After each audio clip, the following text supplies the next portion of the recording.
चलिए तो आ जाइए।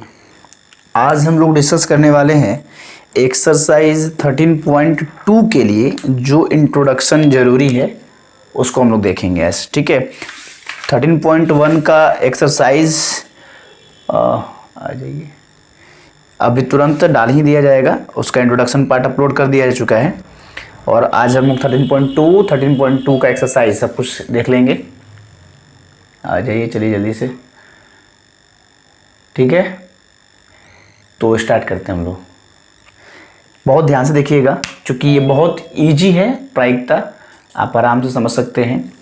तो सबसे पहले हम लोग आज जो डिस्कस करने वाले हैं उसका नाम है मल्टीप्लिकेशन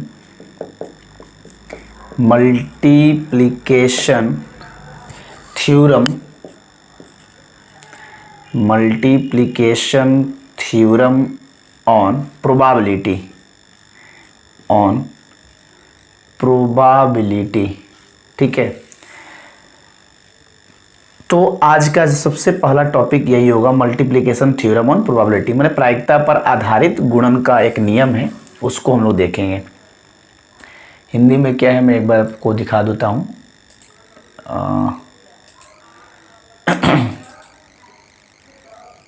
एक सेकंड दीजिएगा।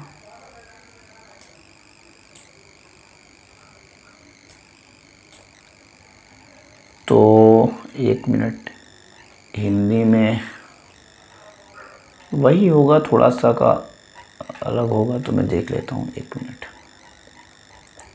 तब तक लोग आ भी जाएंगे। चलिए ठीक।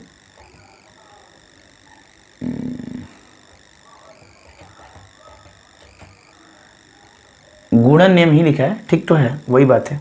ठीक है, प्रायिकता का गुणन नियम लिखा है तो हम हिंदी भी लिख देते हैं, प्रायिकता का गुणन नियम। अब देखिए इसमें है क्या और करना क्या है। प्रायिकता का गुणन नियम कोई विशेष नहीं है, थोड़ा सा आपको ये समझना है कि अभी हम लोग जो एक्सरसाइज 13.1 में जो इंट्रोडक्शन हम लोग पढ़े थे, जिसको हम बोलते थे सब प्रतिबंध प्रायिकता, कंडीशनल प्रोबेबिलिटी, उसी का ये एक्सटेंशन है, उसी का एक व्यापक है रूप। ठीक है, उसी से ये बनाया हुआ है। तो बेसिकली अगर वो समझ गए होंगे तो ये आप आराम से निकाल सकते हैं। जैसे अगर मैं कहूँ आपसे, इसमें लिखा क्या है, सबसे पहले लिखता है कि वेन, पहले जोड़ा समझ लिया जाए, when two events E and F which is associated एक ही संबंधित है with a same sample space।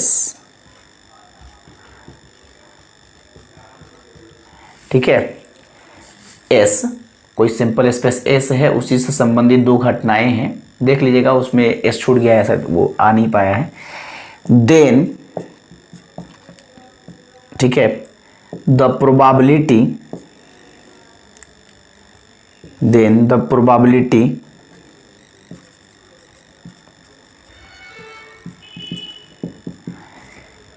Of both event, then the probability of both event simultaneously, मतलब एक साथ, सिमुलटेनियसली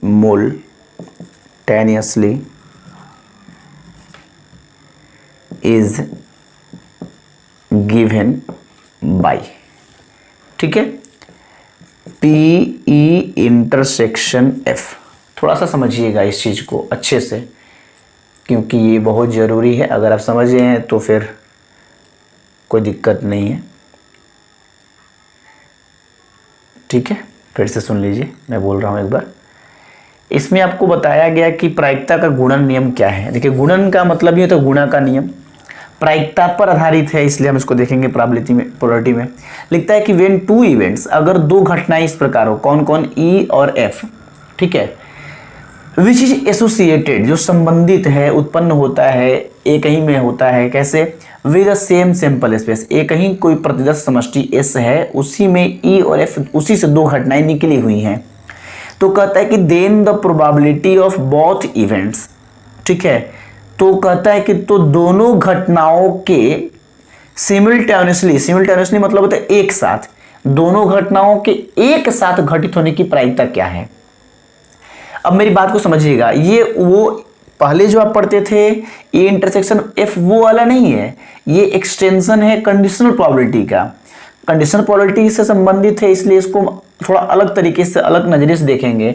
अब मेरे को अब बताइए, कल आपने पढ़ा था conditional probability P E by F, और इसका फॉर्मूला आपने देखा था कि P E intersection F by P F था कि नहीं था। तो यहाँ जो ये था वही आज निकालना है, कल ये निकालना था, ये और ये दिया था, आज ये निकालना है। तो क्या होगा, ये बटा वाला कहाँ चला जाएगा, गुना में, यानी P F into P E by F. और ये कैसे हो रहा है इसको समझिए। कहने का मतलब क्या है यहाँ पे कि अगर एक ही सैंपल स्पेस से संबंधित दो घटनाएं दी गई हो तो दोनों के एक साथ घटित होने की क्या प्रायिकता है। तो ये बताइए, मान के चलिए कि अगर हम एक कोई बॉक्स है उसमें से दो बॉल निकाल रहे हैं, तो दो बॉल एक साथ नहीं निकाल रहे हैं, बल्कि दोनों बॉल उसी से निकाल रहे हैं, लेकिन पहले एक निकालेंगे फिर दूसरा निकालेंगे। तो ये घटनाएं एक साथ ही घटित हो रही हैं, लेकिन ये नहीं कि एक ही बार में दोनों निकाल दिया गया, नहीं, ये घटनाएं कैसी हैं। तो समझिए इस बात को, यहाँ पे क्या कर रहा है कि इसका मान के चलिए कि दो घटनाएं हैं ई और एफ, और दोनों एक साथ घटित हो रहा है, लेकिन दोनों में से कोई एक तो पहले घटित होगा, उसके बाद फिर दूसरा होगा। जैसे मैंने कहा कि अगर दो बॉल निकाल रहे हैं किसी बैग में से, दो बॉल निकालना है, तो फिक्स है कि पहले कोई एक बॉल निकालेंगे, फिर उसके बाद दूसरा बॉल निकालेंगे, इसको बोलेंगे दोनों बॉल एक साथ निकालने की प्रायिकता। ये कंडीशनल प्रोबेबिलिटी में है, ठीक है, यानी कि दो गो निकालने की प्रायिकता। बात समझिए, दो गो निकालने की प्रायिकता और दोनों निकालने की प्रायिकता, इन दोनों में थोड़ा अंतर है। दो प्रायिकता मतलब एक ही साथ दो को निकाल दिया गया, और इसमें क्या है कि दो निकाला जा रहा है, लेकिन इसमें एक पहले घटित होगा फिर उसके बाद दूसरा घटित होगा। तो कैसे कर रहे हैं, मान लीजिए पहले ई निकाल दिया गया, कोई एक बॉल पहले निकाला गया तो उसकी प्रायिकता, अगर मान लीजिए ई पहले एक घटना घटित हुआ तो पहले ई की घटित होने की प्रायिकता, और जब ई घटित हो गया तब फिर इसके बाद सेकेंड वाला इवेंट घटित होगा। तो अब बताइए, आपको कल समझाएगा, जब कोई घटना घटित हो गया और उसके बाद दूसरा घटना के घटित होने की प्रायिकता सब प्रतिबंध प्रायिकता कहलाती है। तो अगर ई और एफ में से एक घटना पहले कोई घटित हुआ, मान लीजिए कोई बॉल निकला, ब्लैक व्हाइट कुछ भी, कोई बैग से, तो उसके बाद फिर सेकेंड वाला निकलेगा, तो उसमें क्या होगा कि एक घटना पहले घटित हो चुकी है ई, उसके बाद एफ घटित हो रही है, उसकी प्रायिकता, और इन दोनों को गुना कर देंगे तो दोनों के एक साथ घटित होने की प्रायिकता का मान निकल जाएगा। अब एक बात और, कोई ये भी कह सकता है कि मान लीजिए पहले एफ घटित हुआ होगा, ये भी तो हो सकता है, अच्छी बात है। अगर पहले एफ घटित हुआ है और उसके बाद जो है कि नहीं ई घटित होगा, ठीक है, पहले एफ घटित होगा उसके बाद ई घटित हो रहा है, तो उस समय कैसे करेंगे, पहले एफ की प्रायिकता और फिर क्या लिखेंगे कि एफ घटना घटित हो चुका है, उसके बाद ई की घटित होने की प्रायिकता। ये कंडीशनल प्रोबेबिलिटी देख रहे हैं ना, इसका यूज किया जा रहा है, इसीलिए ये वास्तव में मल्टीप्लिकेशन थ्योरम ऑन प्रोबेबिलिटी, जिसको शॉर्ट में हम MTP कहते हैं, मल्टीप्लिकेशन थ्योरम ऑन प्रोबेबिलिटी। इसको कैसे निकालते हैं, ये क्या है, तो ये है कि अगर दो घटनाएं एक साथ घटित हो रही हैं तो उन दोनों के घटित होने की प्रायिकता क्या होगी। तो दोनों में से कोई एक घटना पहले घटित होगा, उसके घटित होने के बाद दूसरा जो घटित हो रहा है उसकी प्रायिकता, दोनों को गुना कर देंगे तो दोनों के एक साथ घटित होने की प्रायिकता निकल जाएगी। और बेसिकली मैंने अभी भी कहा कि ये कुछ नहीं है, ये आपने कल जो कंडीशनल प्रोबेबिलिटी पढ़ा था उसी का एक्सटेंशन है। आपके सामने ये फॉर्मूला है, अगर आप भूल गए कभी तो इसको याद कर लीजिएगा। तिरछा तिरछा गुना करेंगे, देखिए यहाँ से अगर मैं कहूँ पी ई इंटरसेक्शन एफ निकालना है तो बटा वाला गुना में चला जाएगा, यानी P F into P E by F, देख रहे हैं। और इसी चीज को आज हम MTP के नाम से बोल रहे हैं, तो कोई दूसरा चीज नहीं है ये सब कुछ,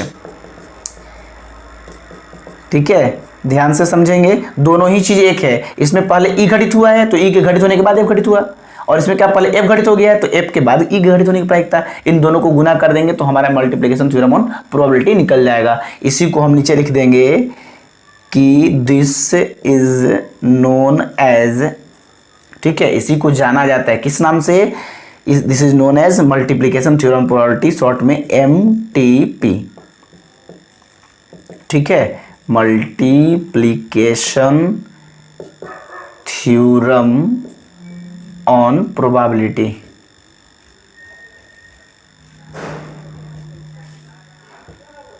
चलिए अब आते हैं थोड़ा नोट पे, उसको समझिए ध्यान से। कोई दिक्कत कहीं कुछ परेशानी है, ये कंडीशनल प्रोबेबिलिटी में ही से ही इसको एक थोड़ा सा एक्सटेंड किया गया है, बनाया गया है ताकि समझिए इस बात को क्या है। चलिए अभी और भी बहुत सारी चीजें हैं, उसको भी देखते हैं बारी बारी से। आ जाइए जल्दी से आ जाइए लोग, इस समय लेट ना करें, छोटे छोटे चैप्टर हैं, जल्दी से, ये भी इस सप्ताह में ख़त्म हो जाएगा 13।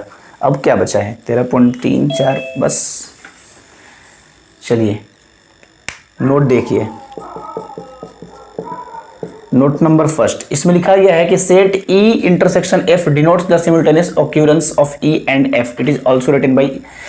कहता है कि अगर कोई सेट दिया गया है, 10 सेट, पता है ना कि सेट हमेशा वो 11th क्लास वाला, E इंटरसेक्शन F, ये एक कोई सेट है, ठीक है। तो ये सेट क्या, कैसे हम लोग इसको डिनोट्स करते हैं, क्या बतलाता है, तो ये डिनोट करता है, डिनोट्स द, ठीक है, सिमुल्टेनियस ऑक्यूरेंस, एक साथ दोनों के घटित होने की, सिमुल्टेनियस, एक साथ, इसको हिंदी में बोलते हैं ध्यान से, या साथ साथ, ठीक है,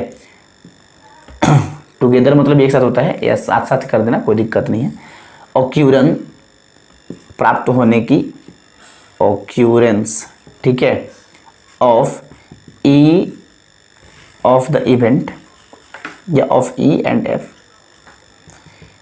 ठीक है। ये दोनों सेट अगर एक साथ घटित होता है, या दोनों के प्राप्त होने की, दोनों के आने की घटना, या दोनों में जो कॉमन है उसके आने की प्रायिकता को, जो इवेंट है, जो सेट है, उसको हम E इंटरसेक्शन F दिखाते हैं। E इंटरसेक्शन में क्या होता है, E और F जो दोनों में हो, ठीक है, दोनों में एक साथ हो। आगे कहता है it is also,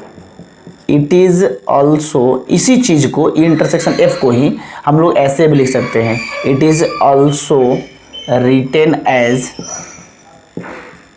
as EF। अब अगर कहीं EF लिखा है, इसका मतलब ही होता है E इंटरसेक्शन F, मतलब समझ रहे होंगे, E इंटरसेक्शन F का मतलब या EF का मतलब सेम हुआ, यानी समझ लीजिए ऐसे कि अगर हम EF कहें या E इंटरसेक्शन F कहें, दोनों का मतलब सेम है, यानी हम लोग बीच में लिखे ना लिखे, आप समझेंगे कि ये E इंटरसेक्शन F को ही डिनोट करता है, ठीक है, ठीक है। आगे देखते हैं, मतलब E और F दोनों एक साथ घटित हो रहा है, तो उसी को हम दिखाते E इंटरसेक्शन F, और कहता है कि कहीं कहीं E इंटरसेक्शन F को EF भी लिखा जा सकता है। नोट नंबर 2, अब कहता है कि मल्टीप्लिकेशन रूल ऑफ प्रोबेबिलिटी जो है, multiplication rule of probability, multiplication rule of probability for more than, ये दो पर ही नहीं, दो से अधिक पर भी लागू होता है, मोर देन 2 इवेंट्स। तो उसके लिए कैसे लागू करेंगे, मोर देन 2 इवेंट्स क्या है, इसको समझ लीजिए।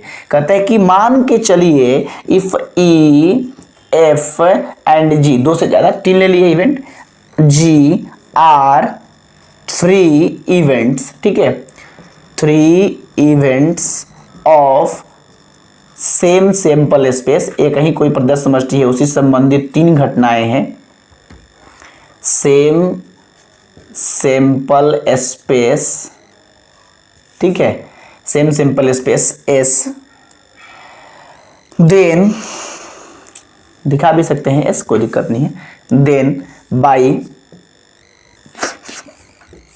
बाय मल्टीप्लिकेशन या MTP लिख दीजिए, then by MTP multiplication theorem on probability से क्या हो जाएगा, या MTP, it is given by it is given by, ठीक है, एमटीपी के आधार पर हम लोग कैसे दे सकते हैं, निकाल सकते हैं, तो ऐसे ई एफ और जी, यानी अगर तीन तीन घटनाएं एक साथ घटित हो रही हैं तो कैसे निकालेंगे इसका वैल्यू।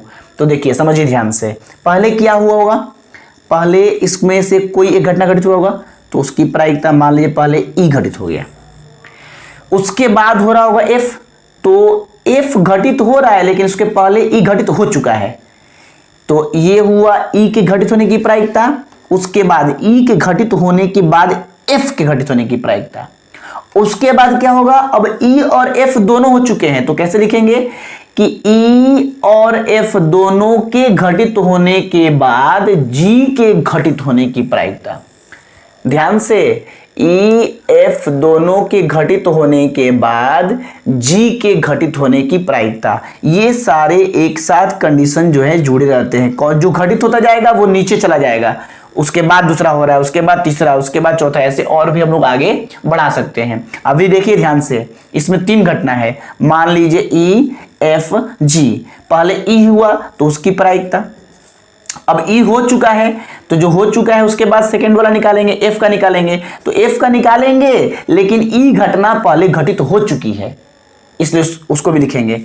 फिर अब एफ भी हो गया तो जी का निकालना है, तो जी की प्रायिकता निकालेंगे लेकिन ई और एफ दोनों साथ साथ माने पहले घटित हो चुका है तो इन दोनों को नीचे डाल देंगे और ई एफ निकलेगा मतलब क्या हुआ, ई एफ लिखने का मतलब अभी मैंने बताया ई इंटरसेक्शन एफ, यानी इसी चीज को हम ऐसे भी लिख सकते हैं अगर चाहें तो कि P E into P F by E into P G by E intersection F, ठीक है, इस चीज को हम ऐसे भी लिख सकते हैं, दिखा सकते हैं, यानी कहने का मतलब है कि ई एक घटना घटित होगा, उसके बाद फिर दूसरा घटना होगा, फिर उसके बाद तीसरा घटना घटित होगा, ऐसे और भी जितने सारे होंगे हम उसको इसी प्रकार से दिखा सकते हैं, लिख सकते हैं, निकाल सकते हैं, ठीक है, कोई दिक्कत, कोई कष्ट, कोई परेशानी यहां तक नहीं है। बस ये समझिए ध्यान से, जो घटित हो जाएगा वो नीचे आते जाएगा, उसके बाद उसके ऐसे ऐसे हम लोग आगे बढ़ते चले जाएंगे, ठीक है। ये दो उसका एक्सटेंशन को और थोड़ा एक्सटेंड किया गया है।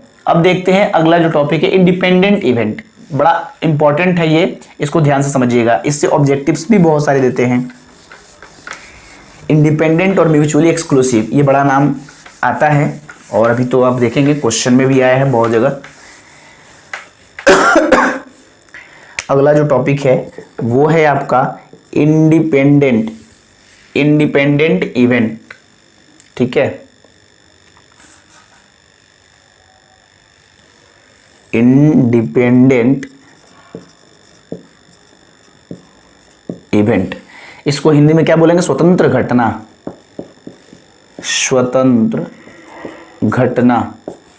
चलिए किसको बोलेंगे स्वतंत्र घटना, ध्यान से समझिएगा, लिखा है कि two events E and F are said to be, कहा जाएगा said to be independent event,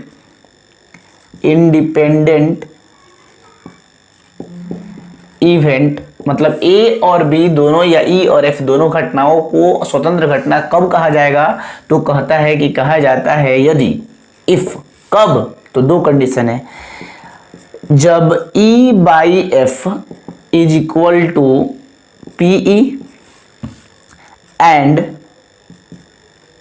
P F by E, या तो P E by F P के बराबर हो या एफ बाई ई है तो ये एफ के बराबर हो जाए। ध्यान से देखेंगे इक्वेशन फर्स्ट, इक्वेशन सेकंड, ध्यान से समझेंगे क्या लिखा गया है। कहता है कि कोई भी दो घटना स्वतंत्र घटना तभी कहा जाएगा जब उसका कंडीशनल प्रोबेबिलिटी उसके प्रोबेबिलिटी के बराबर हो जाए। इसका मतलब क्या है, थोड़ा समझिए इस बात को। स्वतंत्र घटना का मतलब कि वो स्वतंत्र है, किसी पर आश्रित नहीं है, यानी ई बाई एफ का मतलब हुआ, ऐसे आप अगर मैं आपसे पूछूं पी ई बाई एफ का मतलब होता है P E intersection F by P E P F, ठीक है, यानी एफ घटना घटित हो चुका है, ई बाई एफ का मतलब एफ घटित होने के बाद ई घटित हो रहा है। तो कहने का मतलब ये है, अगर मैं यहां से आपसे पूछूं कि चलिए पी ई इंटरसेक्शन एफ का वैल्यू क्या होगा, तो आप स्पष्ट कहेंगे कि पी ई इंटरसेक्शन एफ निकालना है तो ये बटा वाला गुना में चला जाएगा, यानी P F into P E by F. थोड़ा समझिए इस बात को, यहाँ एफ के घटित होने, एफ घटित हो गया उसके बाद ई घटित हो रहा है, तो एफ के घटित होने का प्रभाव इस पर पड़ेगा ना कि नहीं पड़ेगा? पड़ेगा। लेकिन अगर उस कंडीशन में, ध्यान से सुनिएगा, लेकिन अगर उस कंडीशन में एफ घटित हो या नहीं हो, उसकी प्रोबेबिलिटी कुछ भी हो, उसके मान पर कोई प्रभाव नहीं पड़े, तभी तो बोलेंगे उसको स्वतंत्र घटना। ठीक है, तो कैसे हो रहा है इसको समझिए ध्यान से।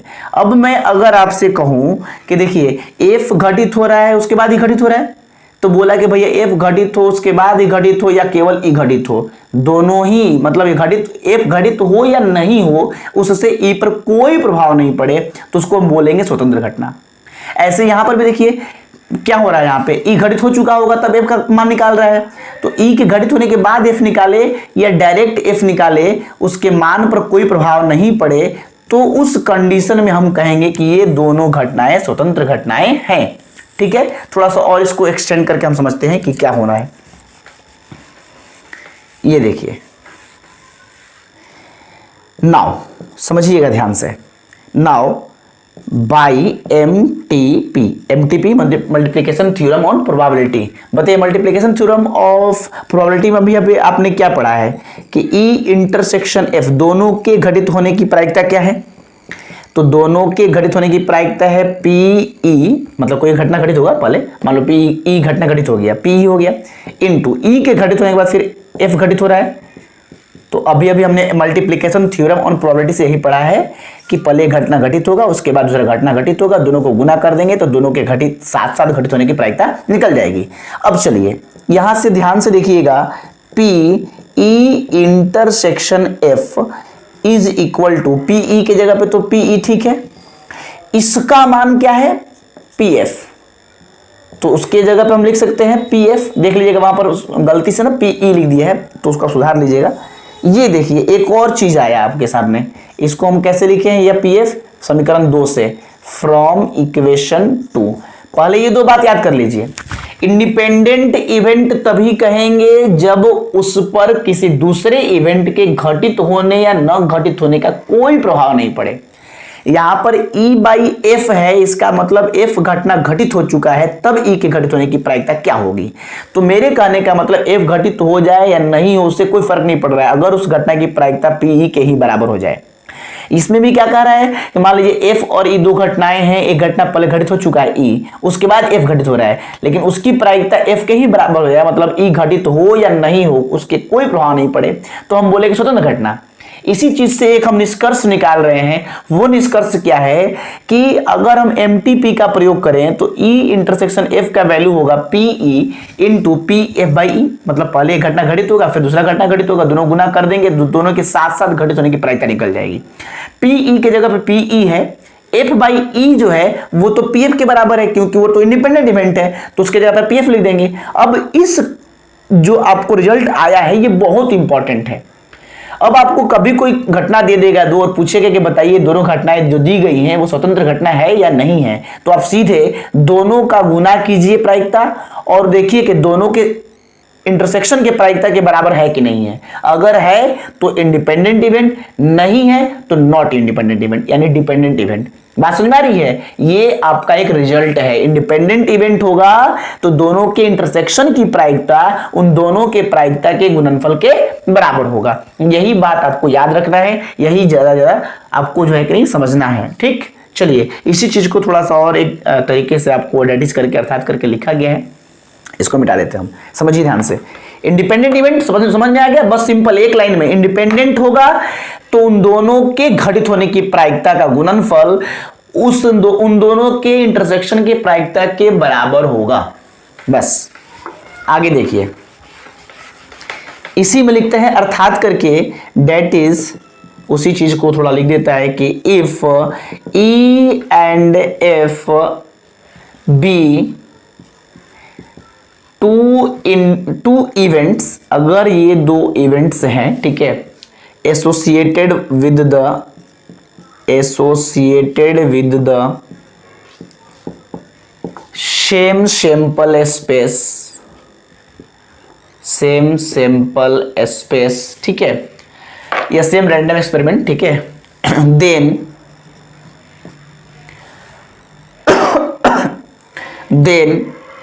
E and F, then the events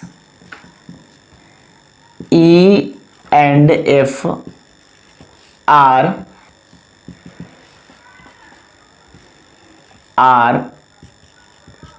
said to be independent events, ठीक है, इफ एंड ओनली इफ, या IFF लिख दीजिए, या इसी को हम लिखते हैं इफ एंड ओनली इफ, यदि और केवल यदि, कब होगा, if and only if PE intersection F is equal to PE into PF। इसी चीज को लिखा गया कि यदि E और F दो घटनाएं हैं जो एक ही सैंपल स्पेस से वो एसोसिएट हुई हैं, निकली हुई हैं, तो दोनों इवेंट्स E और F को तभी इंडिपेंडेंट कहा जाएगा केवल और यदि और केवल यदि, मतलब सिर्फ यही एक कंडीशन है, तभी होगा जब उस दोनों का इंटरसेक्शन का प्रायिकता उन दोनों के प्रायिकता के गुणनफल हो, ठीक है। अच्छा, और इसी में अगर क्या लिख दें कि अगर वो इंडिपेंडेंट नहीं होगा, मतलब इंडिपेंडेंट नहीं होगा, क्या होगा, डिपेंडेंट इवेंट, तो डिपेंडेंट होगा तो नोट में लिखा गया डिपेंडेंट का मतलब कि इन दोनों के एक साथ घटित होने की प्रायिकता is not equal to PE into PF। अगर बराबर हो जाए तो इंडिपेंडेंट, बराबर नहीं होगा तो डिपेंडेंट। डिपेंडेंट मतलब आश्रित घटना, ठीक है, आश्रित घटना, बस उसी का अपोजिट है। चलिए दूसरा देखें। इसके बाद एक चीज और है 3 इवेंट्स में, थोड़ा सा समझिए ध्यान से, इसको हटा दें। अगला देखिए, नोट नंबर में आपको ये अगला दिया हुआ है, कितना नोट था वो, शायद नोट नंबर 2 था कि 1 था, पहला नोट था, अभी जो डिपेंडेंट इवेंट था ना वो नोट नंबर 1 था। नोट नंबर 2 देखते हैं। नोट नंबर 2 में कह रहा है कि 3, ध्यान से, 3 events E, F and G are said to be mutually independent, are said to be mutually independent। अब जैसे 2 था तो समझ गए, अगर 3 दे दिया तो कैसे समझेंगे, तीनों आपस में स्वतंत्र है कि नहीं है, म्यूचुअली इंडिपेंडेंट। इफ अगर मैंने अभी कहा कि जैसे 2 था तो आपने कहा कि E intersection F PE into PF अलग अलग, दोनों के अलग अलग की गुना के बराबर होगा। ऐसे अगर मान ले 3 हो गया तो तीनों आ जाएगा, एक और आ जाएगा तो एक और अलग से आ जाएगा। सब अलग अलग है, सब स्वतंत्र है, किसी पर कोई प्रभाव नहीं पड़ता है किसी दूसरे का, इंडिपेंडेंट, ठीक है। क्या हो जाएगा उस कंडीशन में, तीनों के एक साथ घटित होने की प्रायिकता, जैसे 2 था वैसे ही 3 हो गया तो तीनों के अलग अलग घटित होने की प्रायिकता के गुणनफल के बराबर होना चाहिए। 2 था तो 2, 3 है तो 3, और बढ़ेगा तो और बढ़ा सकते हैं। चलिए नोट नंबर 3 देखिए।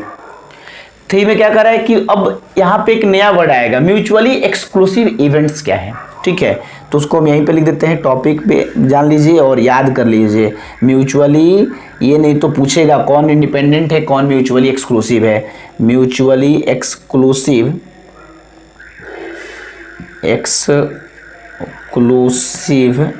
इवेंट, ठीक है, परस्पर, हिंदी में इसको बोलेंगे परस्पर अपवर्जी घटना।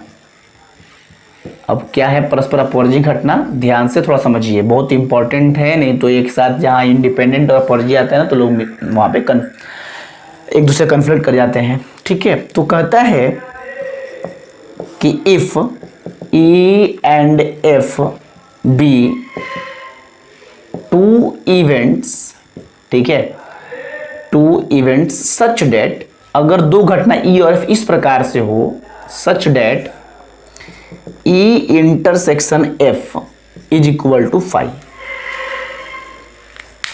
1 मिनट,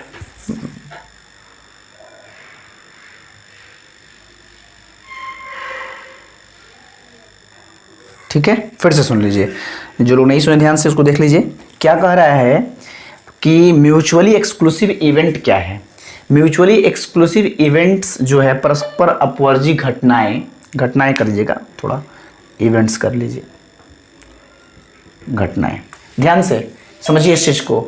कहता है कि अगर E और F दो घटनाएं इस प्रकार हो कि उन दोनों में कोई भी कॉमन नहीं हो, मतलब ये दोनों ऐसे सेट हो, दोनों ऐसी घटनाएं हो कि उन दोनों में कुछ भी कॉमन नहीं हो, नल सेट हो, एक भी एलिमेंट नहीं हो, मतलब कुछ भी मैच ना करे, यानी कि वो फाई हो जाए। समझिए ध्यान से।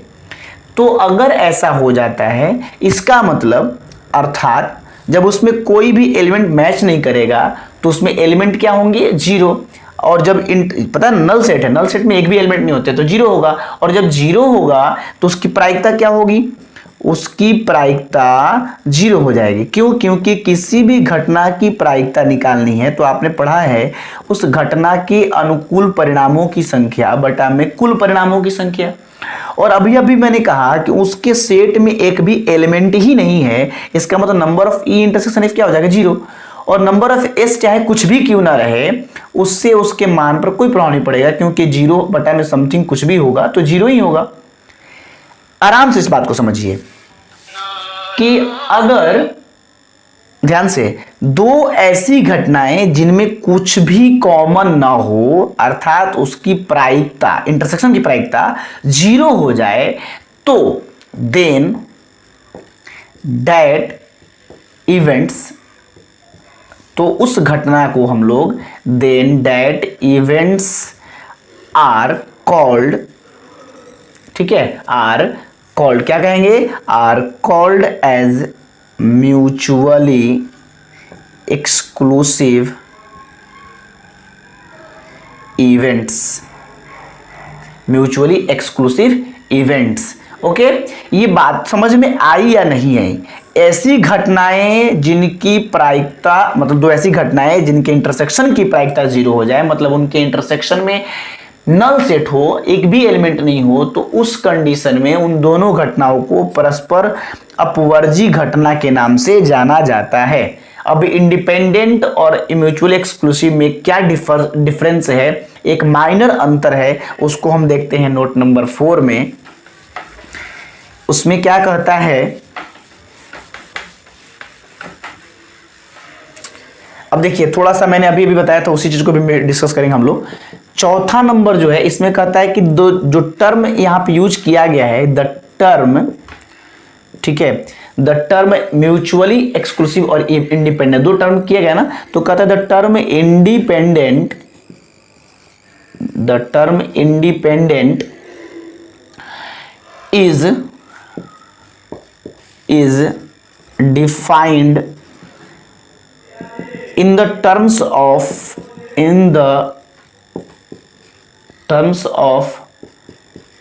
probability, in the terms of probability of events।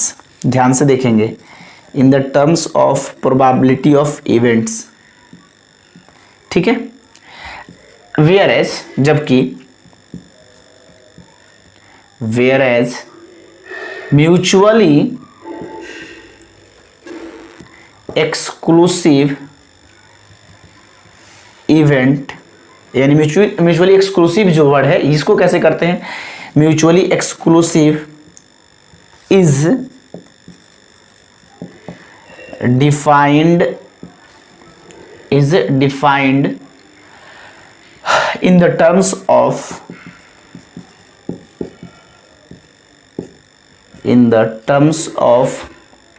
events,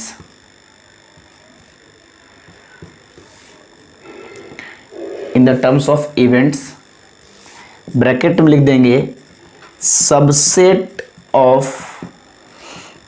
sample space. इस बात को बहुत ध्यान से, बहुत आराम से समझिए, नहीं समझेंगे तो ये समझ नहीं आएगी।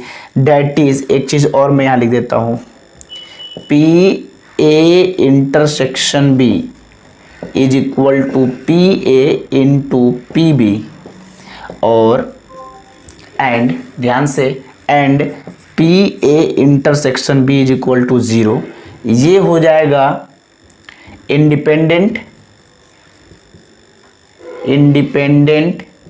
इवेंट और ये हो जाएगा म्यूचुअली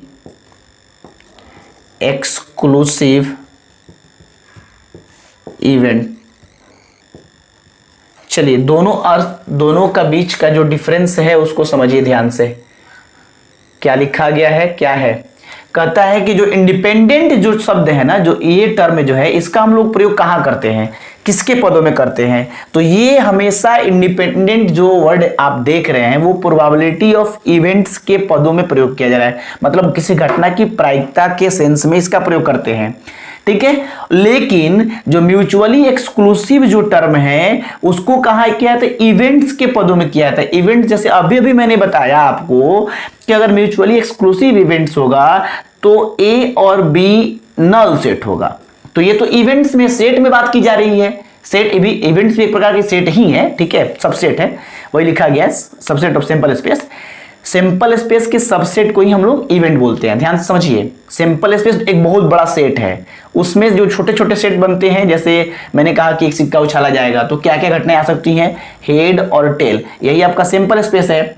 अब इसमें से हेड आना ये आपकी क्या है, एक प्रकार का इवेंट है। तो इवेंट हमेशा सिंपल स्पेस का सबसेट होता है। सबसेट मतलब उसका छोटा सेट। इवेंट्स क्या है, सिंपल स्पेस का छोटा सेट है। तो मेरी बात को समझिए, जब म्यूचुअली एक्सक्लूसिव की बात की जाती है तो वो इवेंट्स के अंतर्गत होती है। इवेंट्स मतलब वो बताता है कि दोनों इवेंट नल सेट है, लेकिन और नल सेट इसलिए उसका प्रोबेबिलिटी 0 हो रहा है। लेकिन हमेशा जो इंडिपेंडेंट जो वर्ड यूज करते हैं हम लोग, वो प्रोबेबिलिटी में यूज किया जाता है। प्रोबेबिलिटी मतलब उसकी प्रायिकता बताता है कि उसकी प्रायिकता दोनों घटनाओं की प्रायिकता गुणनफल के बराबर होगा। समझ रहे हैं, मतलब इंडिपेंडेंट वर्ड जो है वो प्रोबेबिलिटी में प्रयोग किया जाता है, प्रोबेबिलिटी ऑफ इवेंट्स को बताता है। लेकिन जो म्यूचुअली एक्सक्लूसिव है ये सिर्फ इवेंट्स के बीच में कार्य करता है, ये इवेंट्स के बारे में बताता है कि इवेंट्स कैसा है, नल सेट है। इसमें क्या बतलाता है कि उन दोनों की प्रोबेबिलिटी पे क्या डिपेंड करता है, प्रोबेबिलिटी से कैसे संबंधित है, और इसमें इवेंट्स पे संबंधित है। बस ये थोड़ा सा अंतर है, इस चीज को दोनों याद कर लें। अगर इंडिपेंडेंट होगा तो उसकी प्रोबेबिलिटी दोनों के प्रोबेबिलिटी के गुना के बराबर होगा, लेकिन अगर म्यूचुअली एक्सक्लूसिव होगा तो उसकी प्रायिकता सीधे सीधे 0 हो जाएगा। बस ये दो याद तो बहुत सारे ऑब्जेक्टिव्स और एक्सरसाइज सारा सॉल्व, ठीक है। अगली बात, चलिए अगला देखते हैं, नोट नंबर 5। बस कुछ देर और 5 से 7 मिनट और लेंगे, खत्म हो जाएगा ये। फिर कल 13.3 का, परसों 13.4, ऐसे ही परसों शायद गुरुवार तक ये समाप्त हो जाएगा। कोशिश करेंगे कल या परसों में खत्म कर देखते हैं, क्योंकि बहुत छोटा छोटा चैप्टर है। 5वां, इसका 5वां नंबर जो है वो देखिए क्या कहता है। कहता है कि if E and F are independent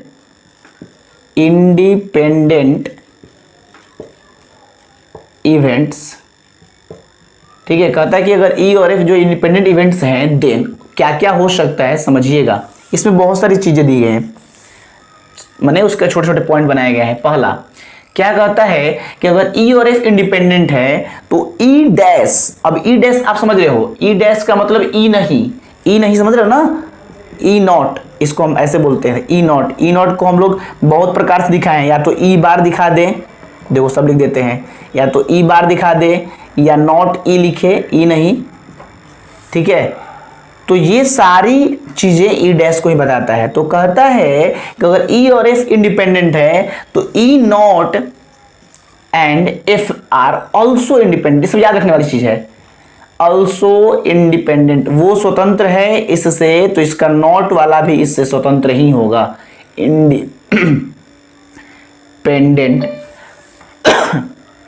आ जाइए ध्यान से, एक एक बार याद कीजिए। अगर वो इंडिपेंडेंट है तो ई डैश और एफ भी इंडिपेंडेंट होगा। फिर कहता है कि ई एंड एफ डैश भी इंडिपेंडेंट होगा। फिर सी में कहता है कि E not and F not are also independent, सब इंडिपेंडेंट। अगर दो घटना इंडिपेंडेंट है तो वो ले चाहे उसका नॉट ले, सारे के सारे घटनाएं इंडिपेंडेंट ही होंगे। ध्यान से सुनिए कि अगर दो घटनाएं इंडिपेंडेंट हैं तो उन दोनों में से किसी का नॉट ले लें या दोनों का नॉट ले लें, वो सारी घटनाएं भी आपस में इंडिपेंडेंट होते हैं। ठीक है, चलिए अब एक चीज देखिए आगे। अब क्या कहता है, सबको थोड़ा सा देख लिया जाए नीचे में। डेट इज अर्थात वेन, जब E and F are independent, अर्थात जब E और F इंडिपेंडेंट हो, इंडिपेंडेंट, ठीक है, देन तो क्या क्या होगा, PE इंटरसेक्शन F क्या होता है इंडिपेंडेंट के केस में, मैंने क्या बताया है, सीधे सीधी दोनों का गुना होता है, तो PE इंटू PF। फिर लिखा इसी प्रकार, सबका लिख दीजिए इसी प्रकार से, इसका जैसे लिख दिए वैसे इन सब का भी होगा। सिमिलरली लिख दे, क्या सिमिलरली लिख देते हैं, सिमिलरली जब E और F इंडिपेंडेंट है तो E नॉट और F भी इंडिपेंडेंट होगा, तो उस कंडीशन बताइए E नॉट इंटरसेक्शन F का प्रायिकता क्या होगा, तो E नॉट की प्रायिकता इंटू F की प्रायिकता। इसी प्रकार से P E intersection F not second वाला का क्या होगा, तो फिर वही बात होगा, E की प्रायिकता intersection E not F not की प्रायिकता।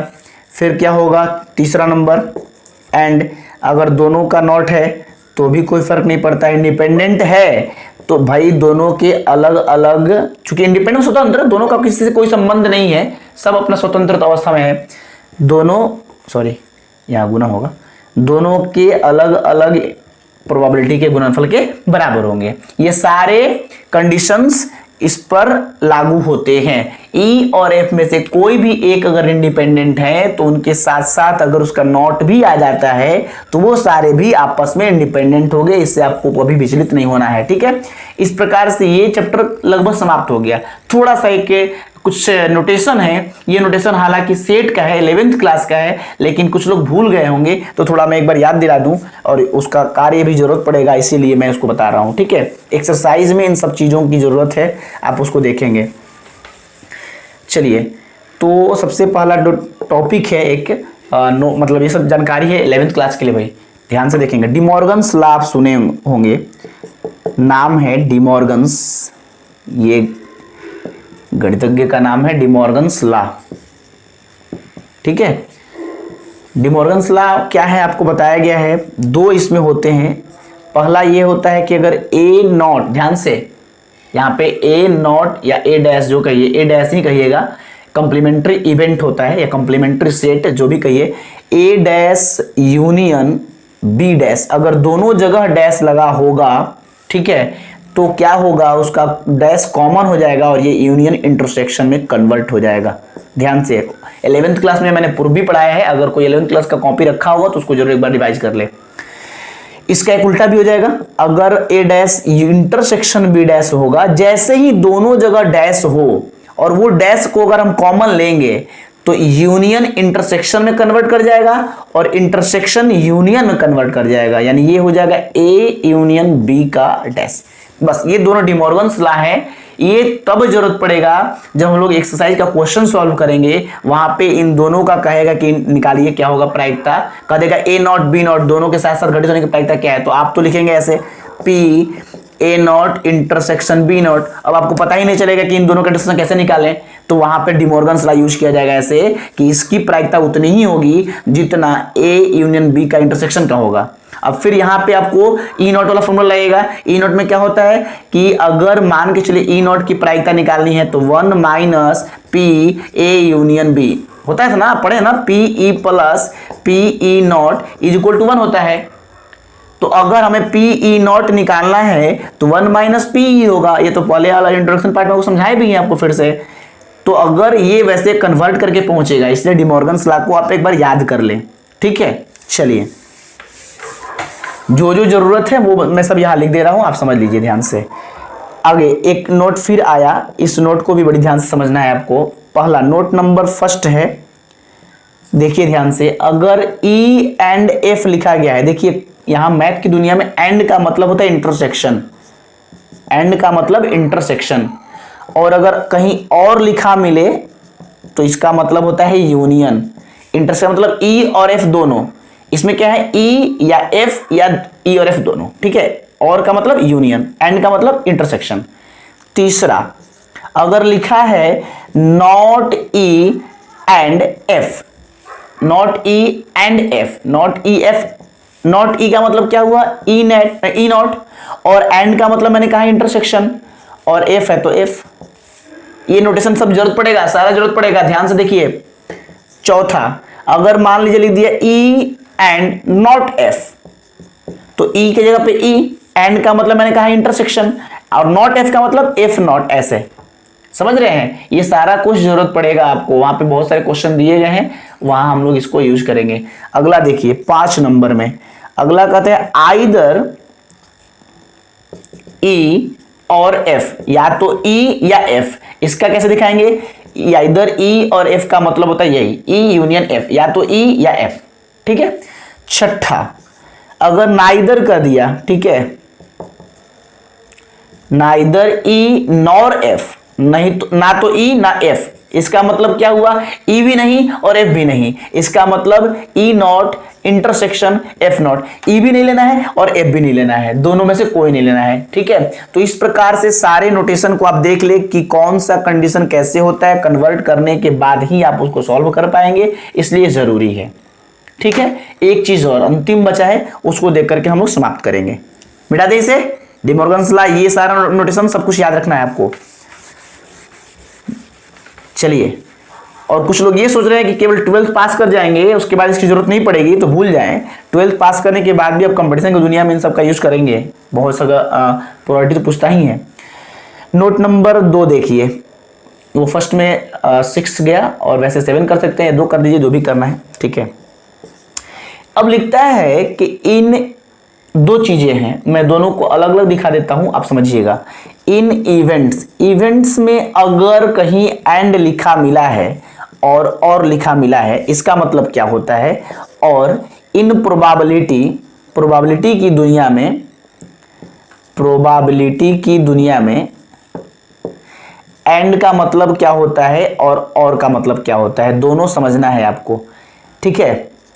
चलिए, अगर इवेंट्स में कहीं एंड लिखा मिलता है तो इसका मतलब होता है इंटरसेक्शन, और लिखा मिलता है तो इसका मतलब होता है यूनियन, ठीक है। दूसरी बात, अगर प्रोबेबिलिटी में कहीं एंड लिखता है तो वहां पे हम गुना करेंगे, और कहीं और लिखा मिलता है तो उसका मतलब ऐड करेंगे। इन दोनों को आप एकदम दिमाग में फिक्स कर लें, ये तो आप पहले से पढ़े हुए हैं, ये एक नया चीज है, इसका कैसे यूज है, कैसे हम लोग क्या करेंगे, ये सब आपको क्वेश्चन के दौरान समझा दिया जाएगा। फिलहाल इतने याद रखें, एंड कहता है तो वहां पे हम इनटू का प्रयोग करेंगे प्रोबेबिलिटी में, ठीक है। जैसे मान लीजिए ऐसे कह दे, थोड़ा सा आपको समझा देते हैं, सपोज किया जाए कोई ऐसे कहेगा ए और बी, ए एंड बी का प्रोबेबिलिटी क्या होगा, इसका मतलब P A into P B, यहां पे क्या करेंगे हम लोग, इंटू करेंगे, और ऐसा कर दिया पी ए और बी क्या होगा, ऐसे समझ, एक नोटेशन दिखा रहे हैं, ऐसा है नहीं, अभी समझ लीजिए सिर्फ। तो वहां पे क्या करेंगे, और है तो P A plus P B करेंगे, मतलब और है तो प्लस, एंड है तो इंटू, ये प्रोबेबिलिटी के केस में होता है, ठीक है। वैसे क्वेश्चंस में कैसे पूछता है वो हम लोग वहां डिस्कस करेंगे, ठीक। तो इस प्रकार से 13.2 का जो इंट्रोडक्शन पार्ट था वो आपका कंप्लीट हुआ। अब 13.3 का इंट्रोडक्शन पार्ट हम लोग नेक्स्ट वीडियोस में देखेंगे अगले दिन, और उसके बाद उसमें बहुत इंपॉर्टेंट है बेस थ्योरम, बहुत मजा आएगा एक्सरसाइज देखने में भी। उसके बाद फिर हम लोग 13.4, 13.5 उसके बाद खत्म हो जाएगा, ठीक है। तो इस प्रकार से हम लोग अगले दिन देखेंगे। अभी फिलहाल एक चीज़ और सुनेंगे आप लोग,